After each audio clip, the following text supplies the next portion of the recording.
Hey there, everybody. Welcome to our morning edition of Big Brother 22 All-Stars Live Feed Spoilers. We are now entering day 31. The BB basement might be happening as we're recording this. Yep, feeds are down, so maybe some magic's coming in. Yeah, maybe this is where they're gonna have the power that actually enables us to go back in time for a few weeks, and I have no idea what's gonna happen with this. I'll be totally honest. No, it's really interesting that they have these new powers coming in right when we need them. I don't think they did a great job of explaining them. I'm just gonna say that right now. No, they did not. I don't know the rules. I don't know how things work. I've already made the jokes about David and what happens to him in competitions in the dark. Yeah, that's all we know, is that it's in the dark and that it could possibly help out with Vito, maybe? Maybe? I don't know. And that maybe there's 3 powers? I don't know. We'll have more information later once this thing is will. actually over, and hopefully whoever wins chooses to tell us. But anyway, we got a lot to talk about when it comes to the aftermath of Christmas winning HOH last night. So if you guys do like this discussion, give us a like, subscribe, hit that notification bell for more, because we're going to have a lot more. And if you want to support us more, check those links to our store and also our Patreon. Thank you to everyone who has joined so far and been a part of our community over there. Okay, so Christmas is won, and loosely it sounds like Bailey and Devon are probably going to be going up unless they win some sort of power, they win a veto. They're looking at some trouble. Everything is like an asterisk right now because we don't know what this power could end up doing. It may end up rendering Christmas's HOH useless, which would be kind of ironic given that she did pretty much nothing other than stand there in order to win it. Yeah, I've never liked that competition. Yeah, I've never been a particular big fan of that. We made it clear last night, but you know, Bailey and Devon, it was going to come to this probably at some point because they are a duo. It's clear to a lot of people that they are a duo in this game, and just unfortunately it has been going in this direction for a pretty long time now. Yeah, it's not a situation where we're 5 weeks in now and they are a very strong duo that isn't working really that closely with Christmas at all. So in Christmas's mind, this probably makes a lot of sense. Of course, to all the fans, we're not having it. But to Christmas, looking at the two of them, they are so tight. They are a duo. They are taking each other to the end. They are not taking Christmas to the end. So she definitely could see that, oh man, we're week 5. Should we really have any duos in the house that are this close anymore? It's also one of these sort of things where, you know, I sit here and I'm like, okay, could Bailey and Devon have done something to gravitate more to Janelle and KAYSAR? Like, is there anything they could have done to avoid this situation? But I think ultimately they just needed to win something, unfortunately. And, you know, you can get to the end of Big Brother without winning, but you need to probably have an ally win or somebody on your side of the house or influence an HOH. And because this group, this Blob Alliance, the committee, whatever you want to call them, they just keep winning these HOHs, and if you're on the outside of this, unless you can make like incredible inroads, you're just slowly going to be picked off, and it's infuriating in a lot of ways as someone who wants unpredictability, but I'm not shocked. And it's boring. Watching this every week, the same group in power just rolling on, smooth sailing, blue skies to the end is not that exciting. It's not exciting of gameplay. It's not that exciting for me as a winner. I like to see a winner who has to go through it to get to the end, and it feels like it's really worth it. Yeah, we won a journey. We went obstacles. It would be like watching an action movie where the hero just like walks into the lair at the end of the movie and the bad guy is like, "You caught me. I will turn myself in now." That's right. We don't want that. We want some interesting competition. Now, I will give some credit. I mean, Ian has done some things since the feeds were back last night that they're not going to make everyone out there happy, but I think Ian, somehow, we talked about this last night, he had gotten himself in a huge pickle because apparently Bailey had told Cody about some of what Ian was saying with the aftermath of everything that he talked about with Kevin. And I thought Ian was going to be in huge trouble this week. He's done a pretty good job turning this around. I mean, he had a conversation with Nicole where he basically threw KAYSAR under the bus. He threw the wall yeller under the bus, that he was getting really paranoid, and you know, he just hadn't had enough conversations during that time with Nicole to feel really comfortable with everything. And Nicole is okay with him again. She's not necessarily like, oh yeah, we're number ones together again, but she hasn't said that she's not. So walking away from that conversation, she's feeling much better about everything with Ian. He has, I don't know how, gotten himself out of the situation. So I'm not mad at that. It's pretty remarkable in a lot of ways that Ian is this former winner, obvious threat, really good in competitions late in the game, and yet he has sort of dug himself out of this hole. And I mean, I know that some of it hasn't been great for Bailey and Davon because he has sort of sold this story that KAYSAR told him that Nicole was saying that, you know, Ian was worried about Bailey and Davon coming after him, and that's led to Ian having to sort of try to smooth things over with Bailey and Davon. I mean, Bailey did make an issue for Ian with what she told Cody in the first place. Mm-hmm.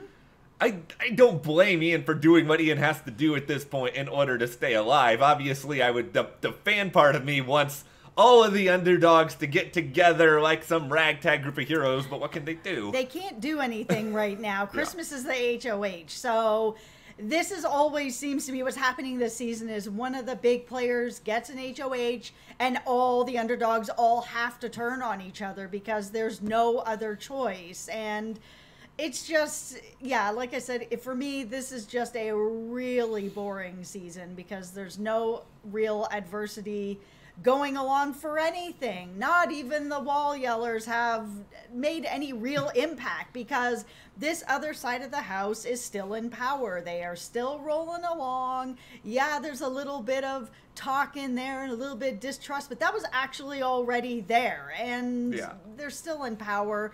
They're not targeting each other. Nobody's targeting Nicole in that group. It just is what it is. There is a little bit of serious Faute energy going on, unfortunately, with this sort of underdog group where you can see that they're frustrated. And, you know, Ian is scrambling, Bailey, Davon, Kevin, David, like, they met up and had a meeting where it just felt like for the first half of it, like Bailey was just kind of going in on Kevin for not exactly being that good at disclosing information, and Kevin hasn't been that good, and David hasn't been good at all when it comes to making Bailey and David. It's just like, you guys gotta find a way to just get it together.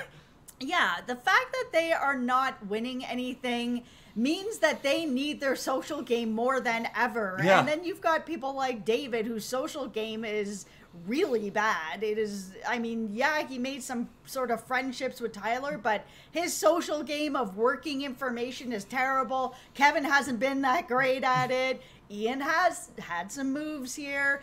Things are starting to come around for Davon and Bailey a little bit. Davon turned on the waterworks for Cody. Yep. I wish that she had done that with Tyler because Cody's not really pulling Christmas's strings. And really, Christmas has... I know a lot of people think that Tyler is playing Christmas's game, and that's not really true. They've both now won HOHs. They're kind of on even playing fields. They're working together. Christmas has also won the safety suite. She is playing her own game, but she is playing with Tyler. Tyler is the person that you need to work on. Christmas is the person you need to work on, not Cody. So I'm going to put that on the wall yeller, that everybody thinks that Cody is running everything, and now Davon has gone to, in my opinion, the wrong person. Yeah. But it worked. She was really upset, feeling bad that they don't spend any time together. He doesn't want to hang out with her. He felt terrible about it. Cody's not some sociopath. Like, you know, Cody sometimes will talk a big game and be cranky and complain or whatever, but I think Cody, you saw it with KAYSAR when KAYSAR was leaving, that they laughed and sort of had a moment, and even that was good. Even if Cody was acting, I do think Cody has a heart, and I think that Cody did feel bad, and he was complaining previously about, oh, why do I need to spend time with Devon? But I think he doesn't, I don't think he hates Devon or anything. I think he did feel bad, and I love Devon after the fact, basically giving herself in a diary, well, not a diary room, just a monologue to us, like an Academy Award for her performance. Yeah, and I think I saw her giving a high five to Bailey about it as well, that she worked him over, and it did work, but yeah. I really wish it had been Tyler, because Tyler is the person that matters. Christmas is the person that matters, or even an Enzo matters, because those three are really tight. I think the real evidence here is in that HOH competition, because we saw how much Cody was picked in the early going. They just forgot that Tyler and Christmas were even there until close to the end of that competition. Nobody picking Tyler was so bizarre until the end of that competition, because Tyler is so dangerous. And like I've said this before, if you're not in an alliance with him in the first 4 days and you haven't sat down and heard an alliance name with him, then you are not in it. And I guarantee there is one, because that is how he works. So if you haven't heard the alliance name, you're not part of it. So you need to call him up there. That was really telling for me. So telling. And Tyler's input was the input that overnight anyway Christmas seemed to listen to the most, where Tyler sort of signed off on these nominations. And I know that he wants to kind of sort of work with Bailey, but I think he recognizes that everyone does have to go eventually, and if Bailey does go this particular week, which it's possible, we'll just see what happens, but I think it's, it's not his blood. It's not, the blood isn't on his hands. Yeah, and he has said or sort of hinted around that he doesn't want to be the person to take out Bailey, because he likes Bailey, he's working with Bailey, he's played with Bailey. That's not someone who's a target for him. So if Bailey has to go at some point, and everybody does, then this is the way to be able to do something like that, so that Tyler is not responsible for it, even though he kind of is. I just wish that they would, well, there wouldn't be a conversation about how Christmas has to hide herself in the HOH room after nominations because Bailey's gonna be so mad. It's like, how about we don't judge someone based on a couple of blow-ups that they have had on past reality shows? Yeah, it's really ridiculous. Yeah, like, how about that? But one other critique here, Kevin. You can have an alliance with people without, because this was something, it was like saying to Bailey and Devon and Kevin. I feel like we always end up with a Kevin's corner here. Yeah, well, we're scolding him for some nonsense. I wanted to believe in him. This is the thing with it's like, other people I had no expectations for, so I can't be disappointed with them. Kevin, I thought you were going to be good, and his whole thing to Bailey and Devon and Dave about how, because they didn't put their hands in, what is it, the hokey pokey that you put your hands in? That's right. You turn it all about. Yeah, just because they didn't do that, that does not mean that they don't want to work with you. So just stop it with your, we didn't put our hands in, and therefore we're not really working together that closely. Yeah, it's ridiculous. Kevin, you need them. You are not part of this other alliance or you are not really part of any alliance. The most you really have going on is that you and Enzo aren't going to nominate each other. Yeah. Probably. But let's just spend a moment here on Enzo, because does Enzo have, and I know we've had critiques about whether or not he should have made the move on Dani, and I think long term that will be justified, but he had one of the most interesting HOH weeks I can imagine, because he is a ghost. Like, no one is talking about Enzo. Nobody is mad at Enzo. Enzo is just there. It's crazy because all of the HOHs so far have kind of been like that. Until the Wall Yeller came in, Cody came in and went out, no problem. Tyler completely came in, out, ghost, nobody's picking him for this HOH to go up against anybody till the end, complete ghost. Enzo, same thing. Like, it is going this way because everybody's in the alliance. It's like the whole house is in on it.